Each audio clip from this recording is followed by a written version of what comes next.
Guys অবশেষে কিন্তু আমরা বাঘের দেখা পেয়ে গেছিলাম। তো সেদিন ছিল সুন্দরবনের ডে 3, লাস্টের দিন কিন্তু সকাল সকাল ঘুম থেকে উঠে রেডি হয়ে যাই, কারণ সেদিন বাড়িতে আসতে লাগবো প্লাস দুই একটা জায়গায় আমাকে ঘুরাইবো। লাস্টের দিন কিন্তু আমার মনটা একটু খারাপ হয়ে গেছিল, কারণ এতদিন এক জায়গায় থাকলাম একটা আলাদাই মায়া হয়ে গেছিল। সেই দিন কিন্তু আমরা প্রথমে আয়সা পড়ি সজনেখালি ঘাটে। ভিতরে ঢুকতেই দেখলাম মাঠের মাঝখানে লোকজনের ভিড়, কাছে যায় দেখলাম এদের মাঝখানে কিন্তু ছিল বড় বড় কয়টা কচ্ছপ। অরিজিনাল কচ্ছপের পাশাপাশি কিন্তু এরকম ডুপ্লিকেট কচ্ছপ ছিল পাথরের তৈরি। এইদিকে দাও বাঘ মামা আমাকে স্বাগতম জানাবেন হইছে। যাই হোক সজনেখালির ঘাটের ভিতরে ঢুকতেই দেখলাম সবকিছু নকল নকল বানায় রাখছে। এই যে যেমন দাও জলের মধ্যে মাছগুলা ভাসমান হইছে। গাইস পুরা জায়গাটা ঘুরতে ঘুরতে হঠাৎ করে কিন্তু চোখে পড়ে গেল বাঘ মামার। ওই যে দাও বাঘ তাকায় রইছে কত বড়। এরপর দেখা মিলা গেল বাচ্চা সহ একটা হনুমান। যাই হোক এই সবকিছু দেখে কিন্তু আমরা চলে আসি লজে। আর লজে আসার সাথে সাথে কিন্তু আমাকে খাবারের টাইম হয়ে যায়। খাবারের টাইম হলো সকাল। সকালের খাবারে কি কি ছিল চলো তোমার সাথে একবার শেয়ার করি। সেদিন সকালে কিন্তু ছিল গরম গরম ভাত, তার সাথে ছিল একটা পাতলা মুসুর ডাল আর সুন্দর আলু ভাজা। তবে হ্যাঁ সেদিনকার মেনুতে কিন্তু ছিল কড়াইশুটির কুচুরি, তার সাথে চানা মশলা। কিন্তু সব দিন একই ধরনের খাবার খাইতে খাইতে কারো আর খাওয়ার ইচ্ছে ছিল না, তাই সেদিনকে সকালবেলা করে দিছিল আমাকে ভাত। যাই হোক সকালের খাবারটা খাওয়ার ঠিক 1-2 ঘন্টা পর আমরা বাড়ি থেকে কিছু কিছু খাবার নিয়েছিলাম, সেগুলাই বের করে সবাই মিলে একসাথে খাইতেছিলাম। এলো বাঙালির আসল পরিচয়। আমরা কিন্তু এই জায়গায় আইছি খাইবে, আর তাও দেখো বাড়ি থেকে এক একজন কত ধরনের খাবার নিয়ে আইছে।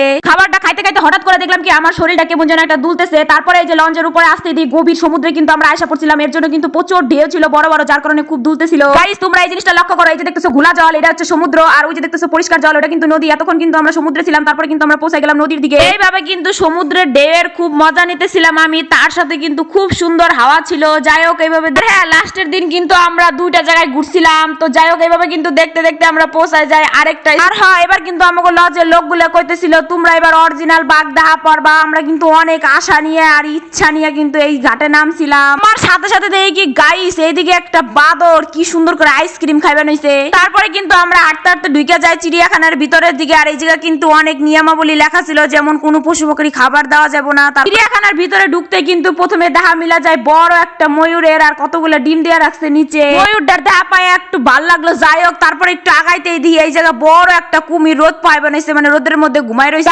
সত্যি সত্যি আমরা কিন্তু অরিজিনাল বাঘ দেখছিলাম, কিন্তু ওইটা পুরা চিড়িয়াখানার ভিতরে গোল করে রাউন্ড করে ঘিরা ছিল, তার ভিতরে কিন্তু ছাড়া ছিল বাঘটা। যাই হোক ঘোরাঘুরি কমপ্লিট, তারপরে আমরা চলে আসি লজে। আমাকে কিন্তু দুপুরের খাবার টাইম হয়ে যায়। আর সেদিন কিন্তু ছিল খুব স্পেশাল একটা জিনিস গাইস, ইলিশ বিরিয়ানি। হ্যাঁ ঠিকই শুনছো, ইলিশ বিরিয়ানি। সত্যি কথা বলতে আমার মানে ইলিশ বিরিয়ানি অনেক খাওয়ার ইচ্ছা ছিল, মানে ভিডিওতে দেখতাম যে সুন্দরবনে যাই ইলিশ বিরিয়ানি খায়, তো অনেক এক্সাইটেড নিয়ে কিন্তু সেদিন ইলিশ বিরিয়ানিটা খাইছিলাম। বিরিয়ানি তার সাথে বড় সাইজের একটা আলু আর ছিল কিন্তু সুন্দর একটা মুচমুচা করে ইলিশ মাছ ভাজা।